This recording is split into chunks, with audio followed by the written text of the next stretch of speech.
Good morning, custodians. In this video, we will discuss chapter 9 of history, that is the Industrial Revolution, in which we will see how this term was used for the first time in the lectures at Oxford University and what does it actually meant when it was used for the first time, and what were the factors that led to industrial revolution in different European countries. So let's start. Industrial revolution actually means production using machines. When the handmade goods which were produced in houses manually, they were replaced by machine made goods, or the goods which were those produced in factories with the help of machines. That caused a major change, and it actually created a revolution, and it revolutionized the production process and the economies also. That's why this process involving production at a massive scale using machines was termed as the Industrial Revolution.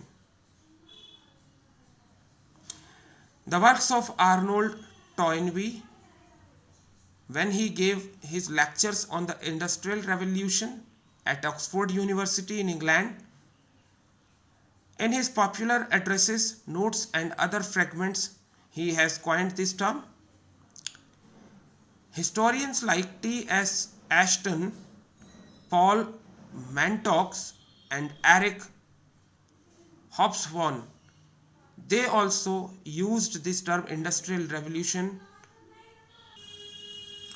The first phase of Industrial Revolution, or the first Industrial Revolution, that took place in Britain during 1780s and 1850s, that is during this time span of 70 years. The transformation that occurred in the industrial and economic sectors in Britain is called as the first Industrial Revolution. The initial focus of first Industrial Revolution was on textiles, and the consequences of this revolution changed permanently the human labor, the consumption pattern, the family structures and the social structure. It brought about inevitable changes in these structures that formed the cultural and social life. It was George Michelet in France and Frederick Engels in Germany who were the scholars, and they used this term Industrial Revolution for the first time. Also, as mentioned earlier, Arnold Toynbee, who was an English economist, he used this term for the first time in English when he was giving his lectures at Oxford University. Britain was the first country in which Industrial Revolution took place, and the factors that led to Industrial Revolution in Britain includes the political stability from 17th century onwards and unification of Wales and Scotland with England under monarchy. This political stability, it paved the way for common law, a single monetary system and currency with a single market. And these factors enabled the authorities to impose proper taxes on goods that were passing through these unified regions. The prices of goods increased and money became the medium of exchange by the end of 17th century. This was a major revolution, and it promoted and people realized the importance of money. The choice of spending money as well as the expansion of a market for the sale of goods was made available to the people because of this acceptance of money as a medium of exchange.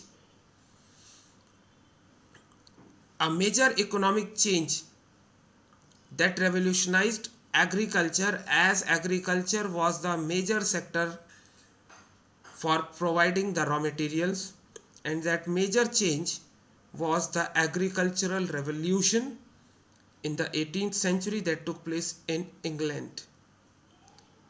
It was because of this process of enclosure that the big landlords, they bought up small farms near their properties and enclosed the village common lands and started collective farming. Large estates were created and it resulted in the increase in food production, and the landless farmers and those who were living by the grazing animals on the common lands, they were forced to search for new jobs somewhere else. And most of these landless farmers and the animal herders, they shifted to the nearby towns. The causes of industrial revolution, which we will explain, are the political stability and the conditions created by such stability or stable order, unification brought by the monarchy, prevailing of the common laws, introduction of a single currency, imposition of taxation on goods and the tax system, the wages and salaries received by the people or distributed among the people, the Bank of England, which was founded in 1964, how it helped India to become a colony, the invention of steam engine and how it revolutionized and increased the pace of industrial revolution further, the agricultural revolution, the growing markets, the invention of machines, introduction of railways and canals, and abundance of coal and iron resources and investment of capital. So these are the factors that were the cause of industrial revolution, and we will discuss these factors one by one in detail. Thanks a lot. Thanks. We will be having another video. Thank you and have a nice day.